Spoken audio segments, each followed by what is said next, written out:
Oui, ben, je dirais toute proportion gardée, quoi. Parce que, comme je le disais tout à l'heure, le sport, c'est surtout une affaire de passion. Initialement, c'est une passion qui devient ensuite un terrain d'expression et qui peut éventuellement devenir un métier si l'athlète devient professionnel, mais au départ, c'est une passion. C'est pas sûr que dans le monde du travail aujourd'hui, que le boulot que tu choisis ou qu'on te propose puisse être assimilé à une passion.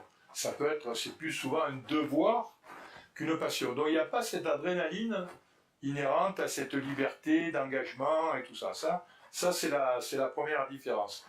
La deuxième différence aussi, c'est que le sport, c'est pas la vraie vie. Hein.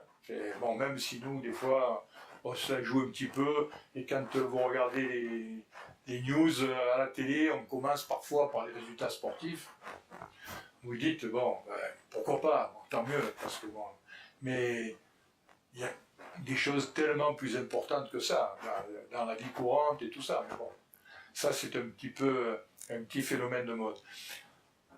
Par contre, c'est vrai que, je dirais, ce qui fait la force d'une équipe, c'est deux choses. C'est la qualité individuelle des gens qui la composent et l'acceptation qu'ils ont réciproquement de jouer ensemble. Voilà. Eh bien, on peut reproduire ça comme deux objectifs à l'entreprise. Hein.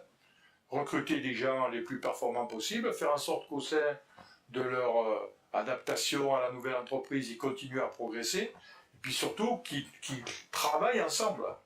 Qu'ils acceptent de se faire confiance, qu'ils aient cette curiosité. Et je vais dire tout à l'heure, ce qui est important dans une entreprise, c'est que les gens ne se contentent pas de s'intéresser à ceux qui font la même mission qu'eux, mais qu'ils aient aussi un regard curieux par rapport à ceux qui font autre chose.